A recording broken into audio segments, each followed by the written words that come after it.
Marcus Chen adjusted his security badge for the third time that morning as he walked through the sterile corridors of Groom Lake Air Force Base. 23 years he'd been working at what the world knew as Area 51, and his job had become as routine as brushing his teeth. Every day, same time, same route, same responsibilities. He was a maintenance technician, specializing in the more unusual equipment that arrived at the facility. Not the flying saucers that conspiracy theorists imagined, but strange devices that various government agencies brought in for analysis and storage. The coffee in his thermos had gone cold hours ago, but Marcus sipped it anyway as he made his way to Sublevel 7, Sector Delta. His keycard beeped against each checkpoint, granting him access to areas most people would never know existed. The elevator descended smoothly, taking him deeper underground than most of the facility's workers ever went. This was where they kept the really strange stuff. Dr. Sarah Martinez was already waiting for him when he arrived at Lab 7D. She looked tired, which wasn't unusual. The woman seemed to live in the lab, studying whatever exotic technology the military brought her way. Today, she was standing in front of something that made Marcus pause mid-step. "What the hell is that thing?" Marcus asked, setting down his toolkit and staring at the object dominating the center of the lab. The device stood 12 feet tall and roughly circular, made from a material that seemed to shift between metallic silver and deep blue depending on the angle. Strange symbols covered its surface, glowing with a soft amber light that pulsed in a rhythm that almost resembled a heartbeat. The air around it shimmered like heat waves, and Marcus could swear he heard a low humming sound that seemed to come from everywhere and nowhere at once. "We're calling it the Gateway," Dr. Martinez said, consulting her tablet. "It was recovered from a crash site in the Nevada desert 3 days ago. No survivors, no conventional technology we can identify. The military wants us to figure out what it does." Marcus circled the device slowly, his trained eye taking in the details. After 2 decades of working with unusual technology, he'd developed a sixth sense about these things. This wasn't like anything he'd ever seen before. The craftsmanship was too perfect, too alien. The symbols weren't just decorative. They seemed to serve some kind of functional purpose, like a control system built into the structure itself. "Any theories?" Marcus asked, pulling out his scanner and running it over the surface. "The readings are off the charts," Dr. Martinez replied. "It's generating some kind of energy field, but it's not radioactive. The quantum signatures are unlike anything in our database, and there's something else." She led him to a monitoring station covered in screens showing various readouts. Every 12 hours, the energy output spikes. During those spikes, we detect what appears to be dimensional resonance. Marcus looked up from his scanner. "Dimensional resonance? You mean like parallel universes and all that sci-fi stuff?" "Maybe not parallel," Dr. Martinez said carefully, "but definitely somewhere else. The mathematics suggest it's creating some kind of bridge." They worked together for the next several hours, Marcus handling the physical examination while Dr. Martinez monitored the energy patterns. The device was definitely active, but it seemed to be waiting for something. The symbols would occasionally pulse brighter, and the humming would change pitch, but nothing dramatic happened. It was around 3 in the afternoon when things went wrong. Marcus was underneath the gateway, examining what appeared to be some kind of base mechanism, when Dr. Martinez called out a warning. "Marcus, get away from there!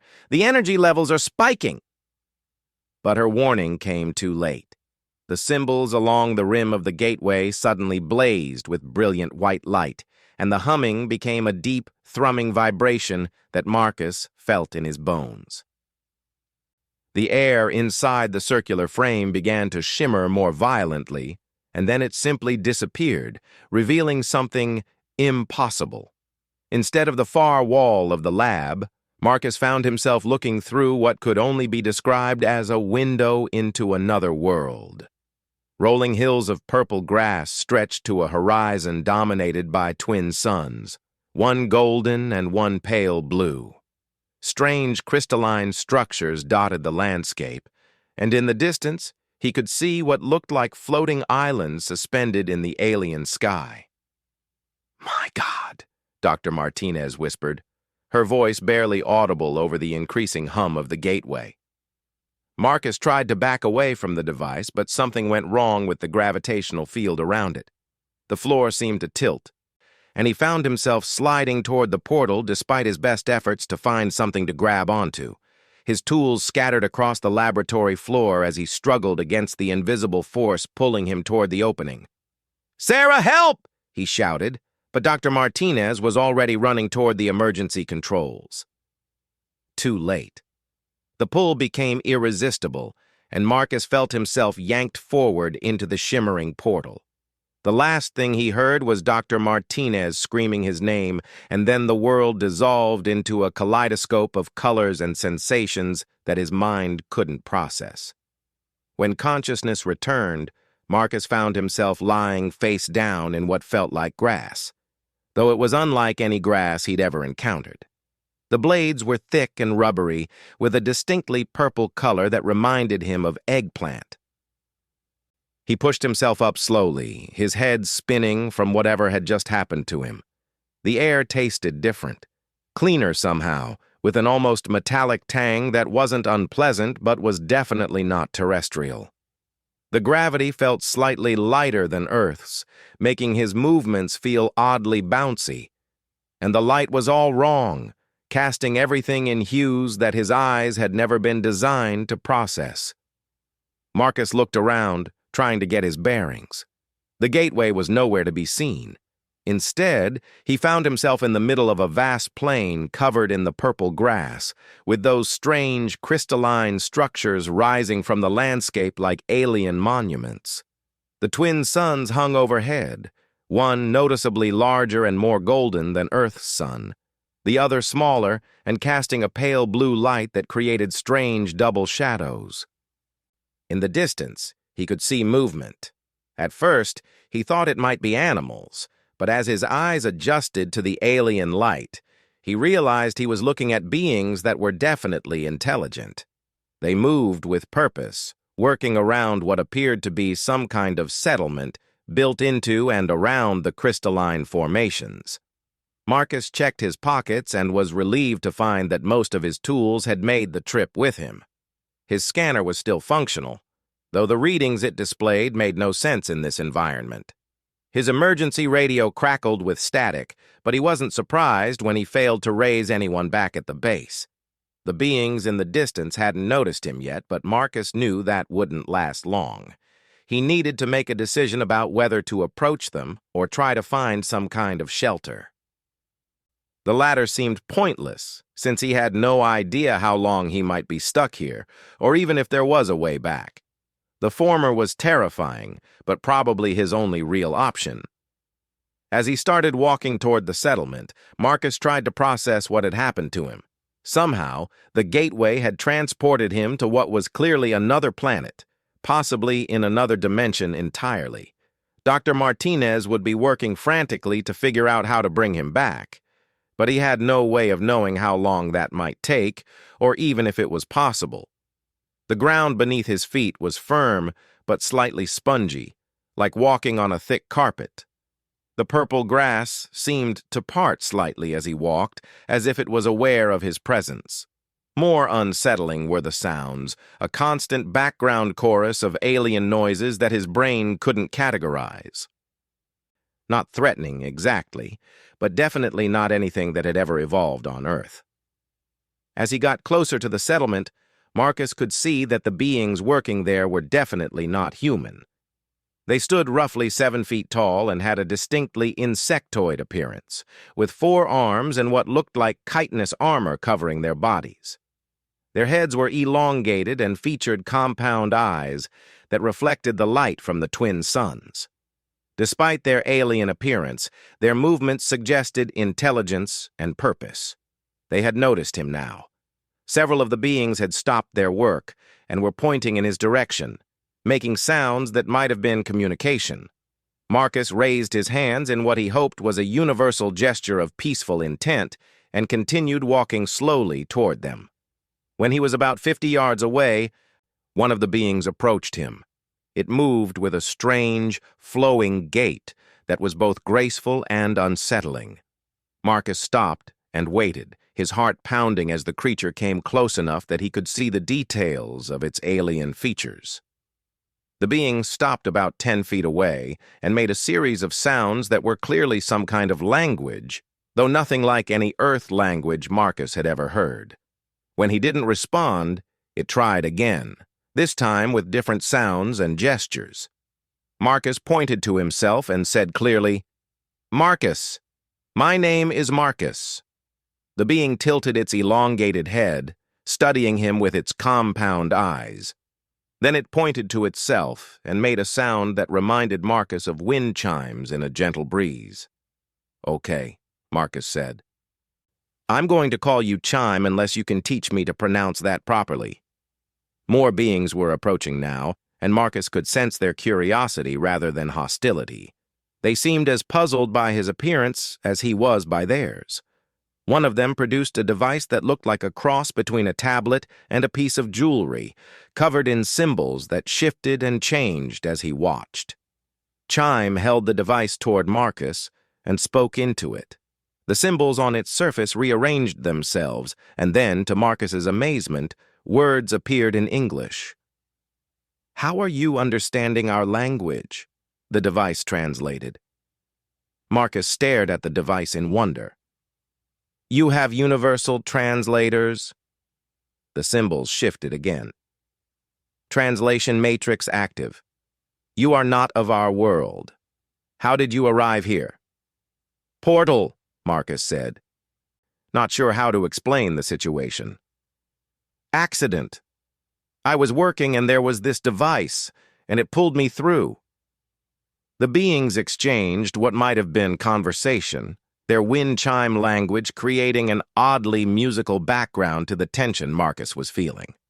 Finally, Chime turned back to him. "You speak of the ancient gateways.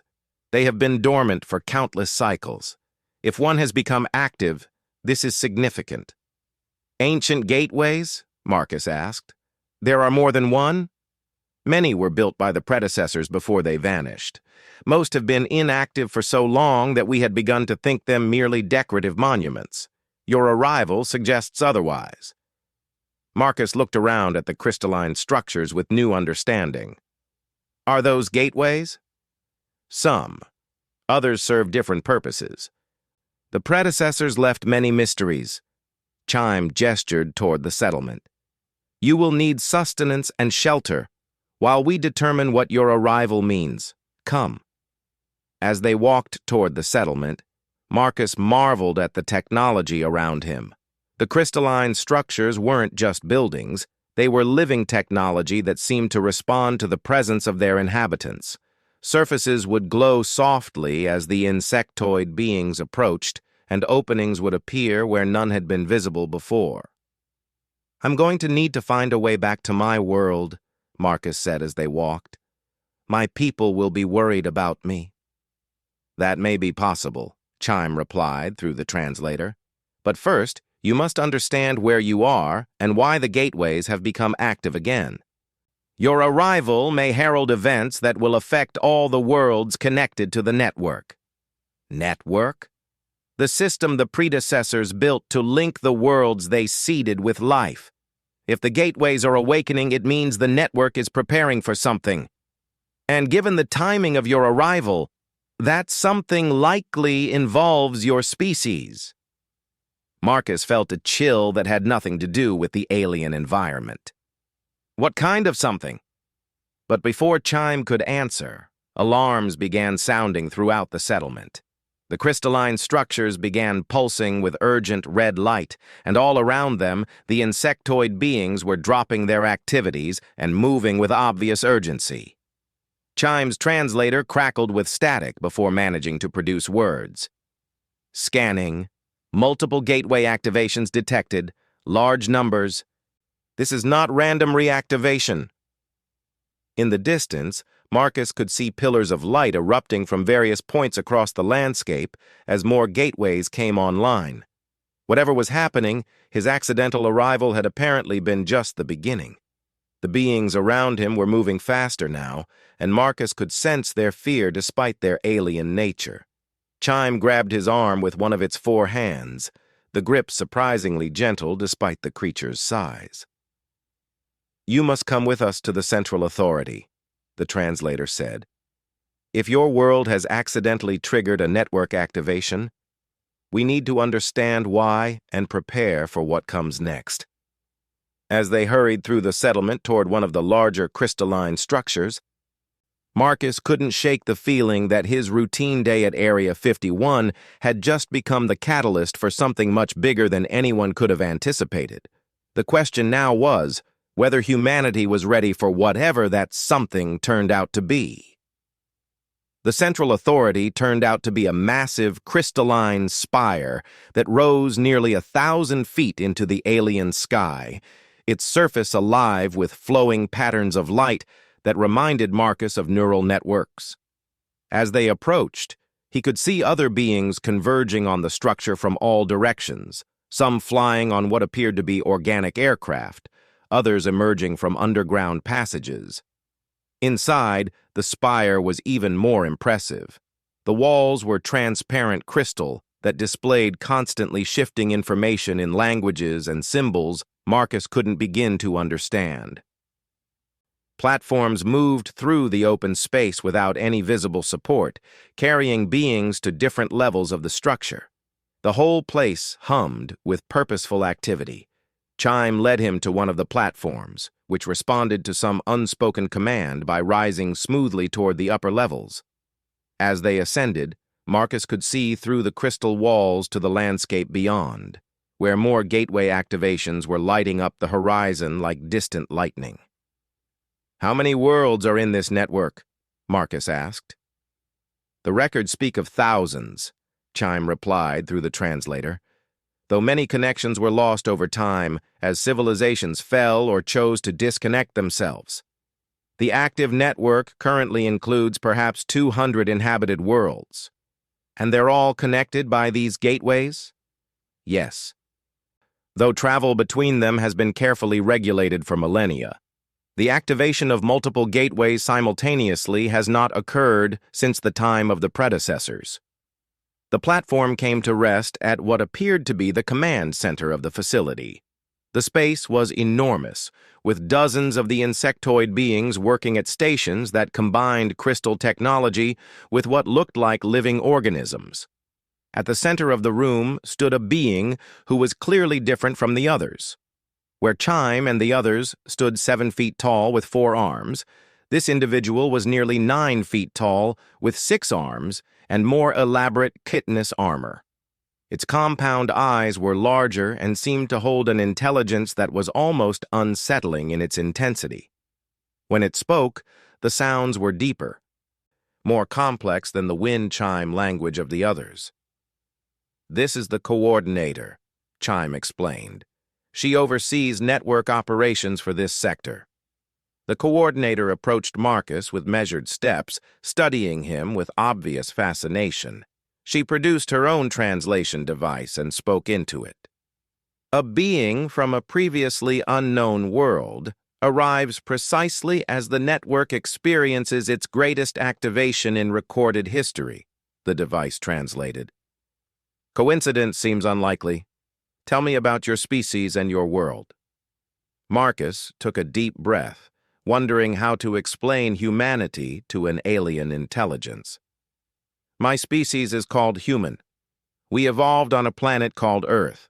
We're relatively young as civilizations go, I think. We've only had advanced technology for a couple hundred years." "Young indeed," the coordinator replied. "Most network species required millions of cycles to develop gateway technology, yet your world apparently possesses an active gateway." "We didn't build it," Marcus said quickly. "We found it. My people think it crashed on our planet." The coordinator's head tilted in what might have been confusion. "Gateways do not crash. They are anchored to specific dimensional coordinates. If one appeared on your world, it was placed there deliberately." This was news to Marcus, and he wasn't sure he liked the implications. Placed by whom? Unknown. But the timing suggests purpose. The coordinator moved to one of the control stations and manipulated what appeared to be a three-dimensional star map made of light. Show me the pattern of your thoughts. I'm sorry, what? Chime moved closer to Marcus. She wishes to understand how your mind processes information. It is how we determine cognitive compatibility with network protocols. One of the technicians brought over a device that looked like a headband, made of the same shifting crystalline material as everything else in the facility. Marcus hesitated, but the coordinator's expression suggested this wasn't really optional. The moment the device settled around his head, Marcus felt a strange, tingling sensation. The crystal walls around him suddenly displayed images and patterns that seemed to respond to his thoughts. Mathematical equations appeared and dissolved, replaced by engineering diagrams, then by what looked like artistic representations of concepts he'd never seen before. The beings around him went silent, staring at the displays with what Marcus interpreted as amazement. Fascinating, the coordinator said finally. Your neural patterns are entirely unique. Is that bad? On the contrary. Your species processes information in ways we have never encountered. Where we think in linear progressions, you demonstrate what appears to be intuitive leaping. You reach conclusions without following conventional logical pathways. Marcus wasn't sure if he should be proud or worried. We call it creativity, I think, or maybe intuition. More than that, the coordinator said, manipulating the displays to show Marcus's thought patterns alongside those of several other species. Observe. The comparison was striking. While the alien thought patterns showed orderly progressions from premise to conclusion, Marcus's pattern looked chaotic, jumping from idea to idea in what appeared to be random fashion before suddenly arriving at complete solutions. Your mind makes connections across gaps in information that would stymie our finest thinkers, the coordinator explained. This may explain why the gateway responded to your presence. What do you mean? Before the coordinator could answer, alarms began sounding throughout the facility. One of the technicians called out in their wind chime language, and the coordinator's reply carried obvious urgency. What's happening? Marcus asked. Chime consulted her own device. A distress signal from the Keltheran system. Their planetary defense network has failed, and they're under attack by something they describe as impossible to understand. The main display in the command center shifted to show what appeared to be a live feed from another world. Marcus saw a planet that looked almost Earth-like, except for its orange-colored vegetation and ring system. But something was wrong with the picture. Dark tendrils seemed to be growing across the planet's surface like some kind of infection, and in space around the planet, geometric shapes moved in patterns that hurt to look at directly. What is that? Marcus asked. Unknown, the coordinator replied. The Keltharians describe entities that exist partially outside normal space-time. Their weapons pass through the attackers without effect, and their shields provide no protection. Have you seen anything like this before? Never. But the attack began shortly after the gateway activation started. We believe the events are connected. Marcus studied the display, his engineer's mind automatically analyzing the problem. The attacking entities seem to exist in multiple dimensions simultaneously, which would explain why conventional weapons couldn't hit them. But if they were affecting the physical world, there had to be some point of intersection. Can you show me the technical specifications of their defensive systems? He asked. The coordinator looked puzzled. You are not trained in network defense protocols. No, but I might see something you're missing. My species is good at solving problems in unconventional ways. The coordinator hesitated, then gestured to one of the technicians. The display changed to show detailed schematics of the Keltharian defense network. It was incredibly sophisticated, using principles of physics that humanity hadn't even discovered yet, but Marcus found himself understanding it intuitively. There, he said, pointing to a section of the schematic. You're trying to hit them in the dimensions where they're strongest. What if you attack where they intersect with normal space instead? The intersection points are minimal and constantly shifting, the coordinator said. Targeting them would be impossible. For a computer system, maybe, but what about a person, someone who could track the patterns intuitively instead of calculating them? The beings around him exchanged what Marcus was beginning to recognize as expressions of skepticism, but the coordinator seemed intrigued. Explain your reasoning. Marcus moved to the display and began tracing patterns in the air.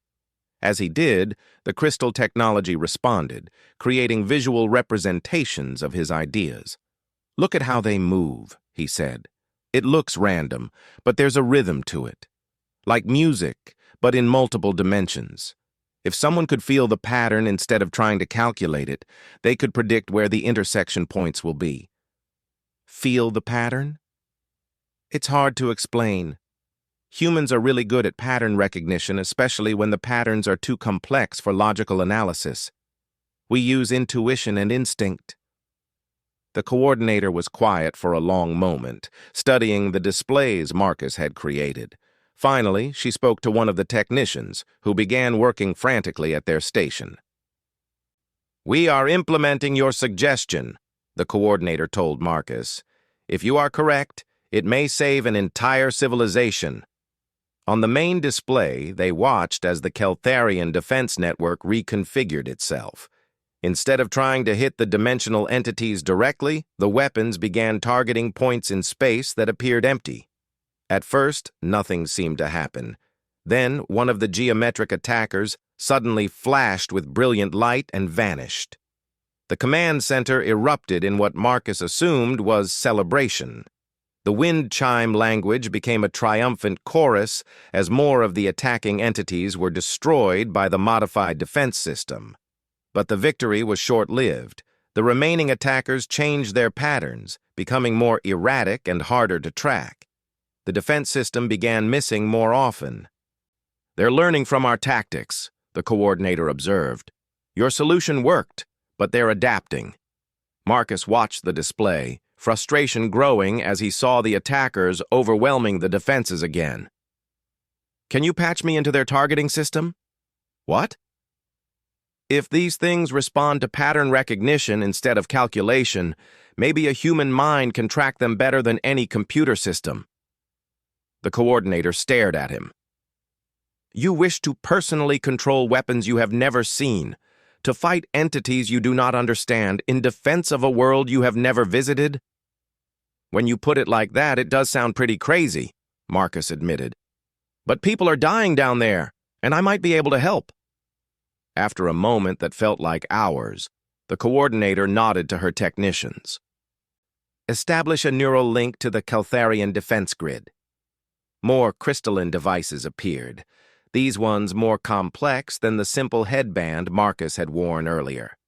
As they were fitted around his head and hands, he could feel connections forming between his mind and systems light years away. Suddenly, Marcus could sense the battle as if he were there. The dimensional entities felt like shadows moving through his peripheral vision, always slightly out of reach of direct perception. But he could feel their rhythm, the underlying pattern that governed their movements. He reached out with the Keltharian weapons, not aiming where the entities were, but where his intuition told him they would be. The first shot was a miss, but the second connected, and Marcus felt, rather than saw, one of the attackers dissolve back into whatever dimension it had come from. The pattern became clearer with each engagement. The entities weren't truly random. They were following some kind of dimensional music that his human brain could interpret even if he couldn't understand it. Within minutes, Marcus was tracking and destroying the attackers faster than they could adapt. But as the last of the geometric entities vanished, Marcus felt a chill that had nothing to do with the alien technology surrounding him. In that moment of connection, he had sensed something larger behind the attack. The entities hadn't been acting independently. They were scouts or probes for something much bigger. "The immediate threat is neutralized," the coordinator announced. The Keltharian world is safe. Marcus removed the control devices, his hands shaking slightly from the effort of maintaining the neural link across such distances. That was just the beginning, he said. There's something else out there. Something that sent those scouts. You sensed this during the connection? Not sensed exactly. More like I could feel the shape of the intelligence behind them, and it's not finished with us. The coordinator's compound eyes reflected the light from the crystal displays as she processed this information. If you are correct, then your arrival becomes even more significant. A being capable of intuitive warfare against dimensional entities appears precisely when such entities begin attacking the network. You think someone planned this? I think the predecessors may have been more far-sighted than we ever imagined. And I think your species may be the key to defending against threats we cannot even perceive. Marcus looked around the command center, at all the sophisticated technology and the beings who had built a civilization spanning hundreds of worlds, and felt a weight of responsibility settling on his shoulders.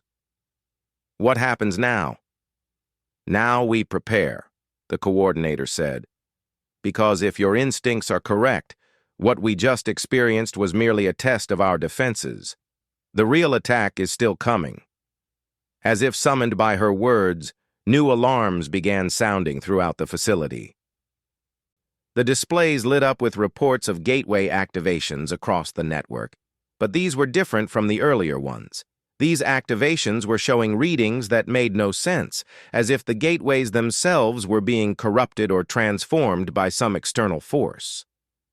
Marcus felt that chill again, stronger this time. Whatever was coming, it was using the network against itself, turning the predecessor's greatest achievement into a weapon. And somehow, a maintenance technician from Area 51 had become humanity's representative in a war between dimensions that he barely understood. The coordinator was already issuing orders to her technicians, preparing for what was clearly going to be a much larger conflict. But she paused to look at Marcus one more time. Your species possesses abilities that may be crucial to our survival, she said through the translator. But you are only one individual. We will need more humans if we are to have any hope of victory. Marcus thought about Dr. Martinez back at Area 51, probably still trying to figure out how to retrieve him. He thought about his colleagues, his supervisors, the entire secret world of government research that had been his life for over 2 decades. I think I know how to get you some help, he said. But you're not going to like how we have to do it. The plan Marcus proposed was simple in concept, but terrifying in execution.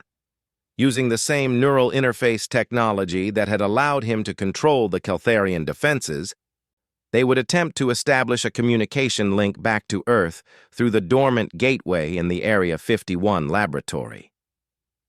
The dimensional barrier is not designed for communication, the coordinator explained as her technicians prepared the equipment. Attempting to force a signal through could destabilize the gateway permanently. But it might work? Marcus asked, settling into the chair they had prepared for him. Unknown. Your species appears to have natural abilities we do not fully understand. If anyone can establish such a connection, it would be a human mind. Marcus nodded, trying to project more confidence than he felt. The crystalline devices were more complex this time, covering most of his head and extending down his arms. As they activated, he felt his consciousness expanding beyond his physical body. At first, there was nothing but darkness and a sensation of falling through empty space. But gradually, Marcus began to sense something familiar, a dimensional signature that felt like home. Following that feeling, he pushed his awareness across impossible distances until suddenly he was back in Lab 7D at Area 51. Dr. Martinez was there, along with a team of technicians and what appeared to be several military officials. The gateway stood exactly as Marcus remembered it, but now its surface was covered with monitoring equipment and cables. Through the neural link, Marcus could sense the device's potential, dormant but not dead. Focusing all his concentration, Marcus tried to make contact with the equipment in the lab. It took several attempts, but finally, one of the monitoring screens began displaying patterns that he was generating through pure thought. In the alien command center, technicians were calling out readings and observations. "Stable connection established," Chime translated for him. "Signal strength holding steady." On the screen in Lab 7D, Marcus managed to spell out a simple message. "Marcus alive. Need help. Prepare team." Through the link, he could sense the excitement and confusion in the laboratory. Dr. Martinez was shouting orders, and people were running in all directions. But gradually, order was restored, and someone began typing a response on one of the computers connected to the monitoring system. "Marcus, this is Sarah. Where are you? How do we get you back?" Marcus concentrated on his response. "Different world. Network of alien civilizations under attack. Need human team to help defend. Send volunteers through gateway." There was a long pause before the next message appeared. "Sending team dangerous. No way to guarantee return." "Understand, but alien tech combined with human intuition only hope. Major attack coming." Another pause, longer this time. Marcus could imagine the discussions happening in the lab, the phone calls to superiors, the impossible decisions being made.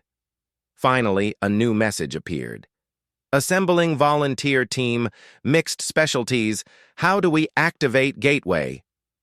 Marcus had been watching the technicians in the alien command center, learning how they operated their gateway systems. The principles seemed universal, even if the specific technology was different. "Touch symbols in sequence," he transmitted, and began describing the pattern he had observed. "Golden symbol first, then blue spiral, then 3 vertical lines." He maintained the connection for another hour, guiding the Earth team through the activation sequence and explaining what they should expect. When the link finally became too difficult to maintain, Marcus allowed his consciousness to return to his physical body in the alien command center. "It's done," he told the coordinator. "My people are sending a team through." "How many?" "I don't know. But knowing my government, probably more than we asked for." The coordinator's compound eyes glittered. "Your species seems to favor overwhelming responses to unknown threats. This could be advantageous." Over the next several hours, they monitored the gateway network for signs of the incoming human team. Marcus used the time to learn more about the alien technology, particularly the weapons systems that would be needed in the coming battle. His human mind seemed to grasp the principles behind the dimensional physics more quickly than anyone expected. "Your species truly processes information differently than any other in the network," one of the technicians observed through a translator. "You understand our technology intuitively, without formal training." "We're good at figuring things out as we go," Marcus replied. "It's how we survived long enough to develop civilization." The first sign of the human team's arrival came as energy spikes from the local gateway facility. Marcus and Chime hurried to the site, arriving just as the portal activated and began disgorging people and equipment. Dr. Martinez came through first, carrying a pack full of equipment and looking around in wonder at the alien landscape.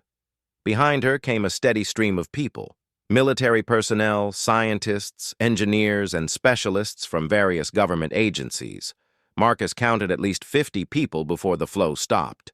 "Marcus!" Dr. Martinez ran toward him, then stopped short when she saw Chime and the other aliens nearby. "Those are friends," Marcus said quickly. "Dr. Sarah Martinez, meet Chime. She's been helping me understand this place." To her credit, Dr. Martinez recovered quickly from the shock. She extended her hand to Chime, who studied the gesture for a moment before extending one of her 4 hands in return. "Pleased to meet you," Dr. Martinez said. Chime's translator crackled to life and converted the greeting. "Your arrival is most welcome," Chime replied. "We require all available assistance." Colonel James Harrison, whom Marcus recognized from previous Area 51 operations, stepped forward. He looked like a man who had been briefed on an impossible situation and was determined to handle it professionally. "Mr. Chen," he said formally, "we need a complete briefing on the current situation." Marcus spent the next hour explaining everything that had happened since his arrival: the network, the predecessors, the dimensional attacks, and the larger threat that was still coming. The human team listened with the focused attention of people who understood that their world's survival might depend on what they learned. "So these entities can attack through dimensions our weapons can't reach," Colonel Harrison summarized. "But human pattern recognition allows us to track them?" "More than track them," Marcus said. "We can anticipate them. Think of it like playing a complex video game where the rules keep changing. Computers try to calculate the optimal moves, but humans can adapt faster." Dr. Martinez was studying readings from her equipment. "The energy signatures here are incredible. If we could bring this technology back to Earth—" "First, we have to make sure there's still an Earth to bring it back to," Marcus reminded her. As if summoned by his words, alarms began sounding again. The human team grabbed their equipment and followed Marcus and Chime back to the command center, where the coordinator was waiting with urgent news. "The main attack has begun," she announced. "Simultaneous assaults on 17 worlds, all using the corrupted Gateway network to insert entities directly into planetary defense systems." The displays showed a horrifying picture. Across the network, worlds were falling one by one as the dimensional attackers simply bypassed conventional defenses. The entities were learning from each engagement, adapting their strategies faster than the alien civilizations could respond. "What do you need us to do?" Colonel Harrison asked. The coordinator gestured toward a series of control stations that had been hastily prepared for human operators. "Your people's ability to process complex patterns may allow you to coordinate defenses across multiple worlds simultaneously, but the neural load will be enormous."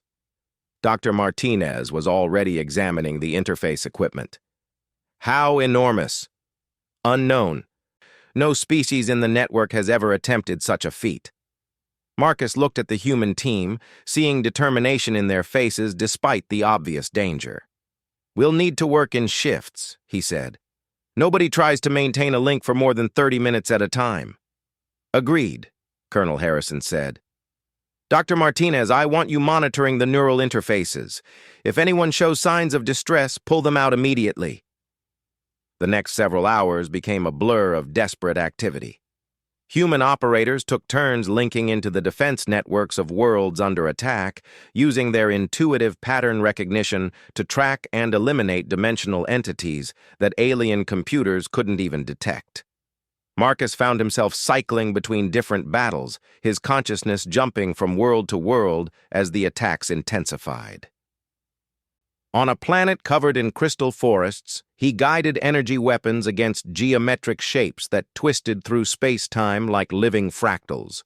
On a water world, he helped aquatic beings defend underwater cities against entities that existed partially in the ocean and partially in dimensions where water had different properties entirely. But with each victory, the attacks became more sophisticated. The intelligence behind the entities was learning from their responses, developing countermeasures faster than the humans could adapt. "We're fighting a losing battle," Dr. Martinez reported during one of the brief breaks. "The enemy is adapting to our tactics." "Then we need to change our approach," Marcus said, an idea beginning to form. "What if instead of just defending, we go on the offensive?" "How do you attack something that exists in multiple dimensions?" Colonel Harrison asked. "By thinking like humans instead of like aliens," Marcus replied.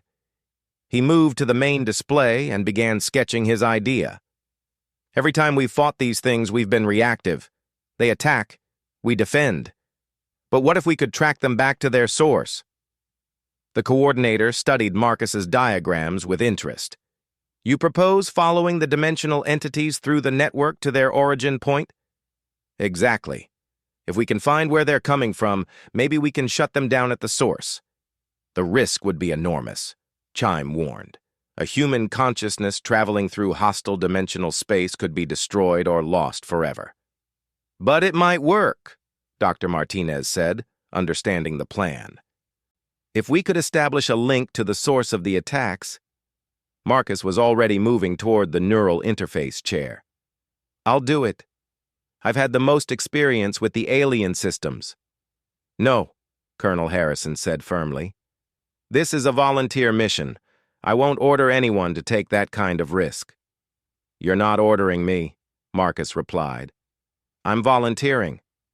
Before anyone could stop him, Marcus settled into the interface chair and activated the neural link. But this time, instead of connecting to a defensive network, he reached out toward the attacking entities themselves, trying to trace their dimensional signatures back to their origin. The sensation was like swimming through a nightmare. Marcus felt his consciousness pulled through twisted spaces where geometry followed rules that hurt to think about. Colors that had no names burned across his perception, and sounds that couldn't exist echoed through dimensions where sound had no meaning. But gradually, he began to sense a pattern in the chaos. The entities weren't random. They were being directed by something vast and alien, an intelligence that existed across multiple dimensions simultaneously. Following that connection deeper, Marcus found himself approaching something that his mind could barely comprehend. It was a structure, but not one built in normal space. It existed in the gaps between dimensions, feeding on the connections that held the network together. The gateway system that the predecessors had built to link civilizations was being consumed by something that treated dimensional barriers like food. In that moment of contact, Marcus understood the true scope of the threat. The entity wasn't just attacking the network worlds, it was trying to devour the dimensional structure that kept reality stable. If it succeeded, entire universes could collapse into each other. But in that same moment, the entity became aware of Marcus's presence. He felt its attention turn toward him, like the gaze of something impossibly ancient and hungry. Pain exploded through his consciousness as the entity tried to destroy the human mind that had dared to spy on it. That's when Marcus discovered humanity's greatest advantage in this dimensional war. While alien minds processed information logically and predictably, human consciousness was chaotic enough to be unpredictable even to itself. Instead of being destroyed by the entity's attack, Marcus's mind simply adapted, finding patterns in the chaos that allowed him to not just survive, but to strike back. Using the same intuitive leaping that had allowed him to track the attacking entities, Marcus reached out with his consciousness and began unraveling the connections that held the interdimensional structure together. It was like solving a puzzle by feeling the shape of the pieces rather than looking at them. The entity's shock was palpable. For eons, it had been the predator, feeding on lesser intelligences that couldn't comprehend its nature. Now, suddenly, it faced a mind that could not only understand what it was, but could fight it on its own terms. The battle was brief, but intense.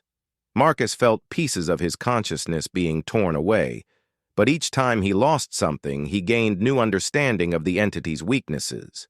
Finally, with an effort that felt like it might tear his mind apart, Marcus found the critical connection and severed it. The entity's scream echoed across multiple dimensions as its carefully constructed feeding apparatus collapsed. The attacks on the network worlds ceased instantly as the dimensional predator retreated to whatever realm it had come from, wounded and wary of further contact with the strange new intelligence it had encountered.